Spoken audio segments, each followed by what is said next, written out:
اعوذ باللہ من الشیطان الرجیم، بسم اللہ الرحمن الرحیم۔ سورہ نمبر 17، آیت نمبر 79۔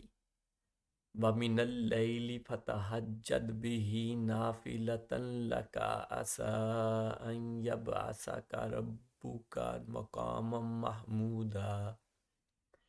رات کے کچھ حصے میں تہجد کی نماز میں قرآن کی تلاوت کریں،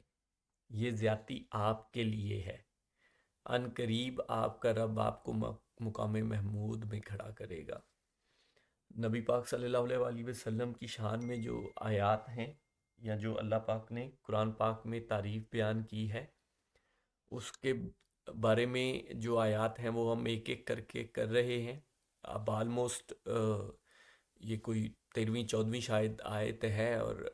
یہ سیکنڈ لاسٹ آیت ہوگی، اس کے بعد صرف ایک اور آیت ہے۔ اور اس آیت میں بھی نبی پاک صلی اللہ علیہ وسلم کی کس طریقے سے اللہ پاک تعریف کر رہے ہیں کہ پہلی آیت کا پہلا حصہ تو ڈیفرنٹ ٹاپک سے سٹارٹ ہو رہا ہے۔ رات کے کچھ حصے میں تہجد کی نماز میں قرآن کی تلاوت کریں۔ یہ ایک جگہ ہے جہاں پہ تہجد کی نماز کا حکم دیا جا رہا ہے نبی پاک صلی اللہ علیہ وسلم کو، اور ساتھ میں ہی کہا جا رہا ہے کہ یہ زیادتی آپ کے لیے ہے۔ یہ جو 5 نمازیں عام مسلمانوں پہ فرض ہیں، ان سے بڑھ کے یہ جو ایک رات کو اٹھ کے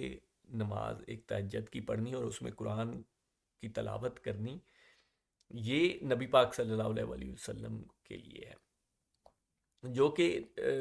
مطلب ہم پہ فرض نہیں ہے۔ مسلمان پڑھتے ہیں، لیکن وہ اچھا ہے، وہ اچھی چیز ہے، وہ پڑھنا بھی چاہیے، پڑھتے ہیں، لیکن ہم پہ وہ فرض نہیں ہے۔ اچھا، لاسٹ پارٹ جو ہے، ان قریب آپ کا رب آپ کو مقام محمود میں کھڑا کرے گا، یہ بڑی مطلب جو ہمارا ٹاپک ہے، جو شروع میں بھی ہم نے آیات کی تھی، اسی سے ملتی جلتی بات ہے کہ مقام محمود کیا ہے۔ مقام محمود یا مقام محمود کا مطلب ہے تعریف کیا گیا، ایسا مقام جس کی تعریف کی جائے کہ کیا کس مقام پہ کوئی انسان پہنچا ہے، یا فار ایگزامپل تعریف کیا گیا اس مقام کو اٹ سیلف، کہ کوئی بھی انسان کی اتنی تعریف کی جائے۔ تو اس میں یہ دیکھیں کہ ایک تو ان قریب آپ کا رب آپ کو مقام محمود میں کھڑا کرے گا، یہ مکی سورہ ہے، سورہ بنی اسرائیل ہے، اور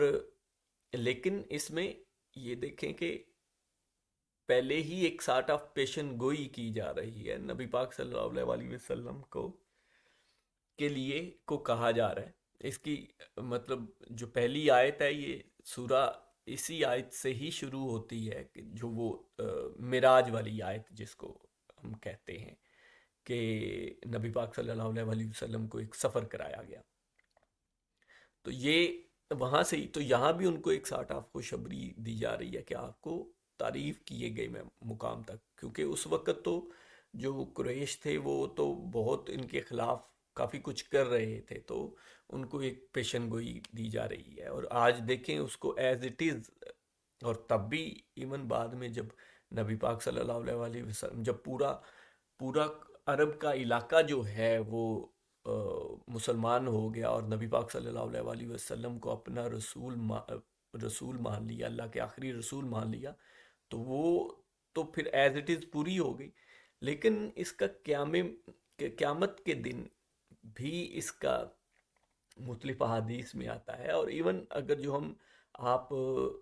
دعا ہم لوگ مانگتے ہیں نا اذان کے بعد، اس میں بھی ایگزیکٹلی نبی پاک صلی اللہ علیہ وسلم کے لیے مقام محمود کی دعا مانگتے ہیں،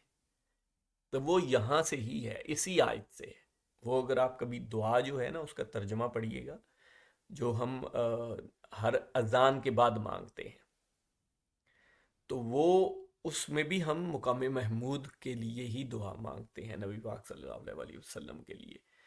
تو وہ مقام محمود کیا ہے؟ حدیث میں آتا ہے کہ شاید جو شفاعت والے ٹاپک میں ہم نے دیکھا کہ اللہ پاک تو جگہ جگہ کہہ رہے ہیں کہ کسی کی مجال نہیں ہوگی کہ کوئی شفاعت کرے یا کوئی بولے بھی، ہاں جس کو اللہ پاک اجازت دے۔ تو ہم یہ دعا کرتے ہیں، اور یہاں اس آیت سے بھی معلوم ہوتا ہے کہ وہ یقیناً وہ شفاعت والا جو اللہ پاک اجازت دیں گے، وہ نبی پاک صلی اللہ علیہ وسلم کو وہ مقام دیا جائے گا، اور وہ شفاعت کے لیے کہا جائے گا یقیناً۔ یہ ہم نے شفاعت اور اس میں کیا، شفاعت والے ٹاپک میں، وہ بھی ایک سیپریٹ پلے لسٹ ہے، آپ اس میں دیکھ لیں، ٹھیک ہے۔ اور اس میں بھی شفاعت، پھر ہمیں بھی یہی امید کرنی چاہیے کہ نبی پاک صلی اللہ علیہ وسلم اس دن ہماری شفاعت کریں گے، اپنی امت کی شفاعت کریں گے، اور اس کے لیے ہم دعا بھی کرتے ہیں obviously۔ لیکن اس کی اگر آپ اس ٹاپک میں جا کے اس پلے لسٹ میں ساری ویڈیوز دیکھیں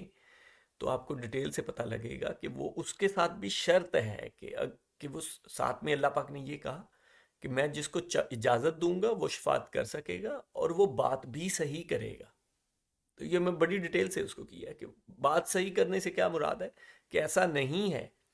کہ اللہ کے قانون جو اللہ پاک نے ہمیں دیے ہیں ان کو توڑ کے کوئی ایکسٹرا سی شفاعت کر دی جائے گی، کہ فار ایگزامپل کوئی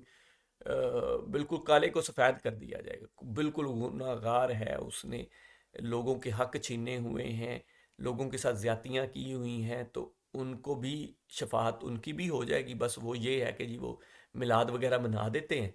قبضے کر کرا کے، پیسہ شیسہ کافی لوگوں کی زمینوں پہ قبضے کر کر کے پیسہ کافی آ گیا ہے، اس پیسے میں سے تھوڑے سے لگائے اور میلاد کیا، کو عمرہ شمرہ کو حج حج کرائے، تو وہ سمجھے گا کہ معاف ہو جائے گا۔ تو یہ تو پورا قرآن پاک کو ایک سائڈ پہ اگر رکھ دیں تو ایسا ہو سکتا ہے،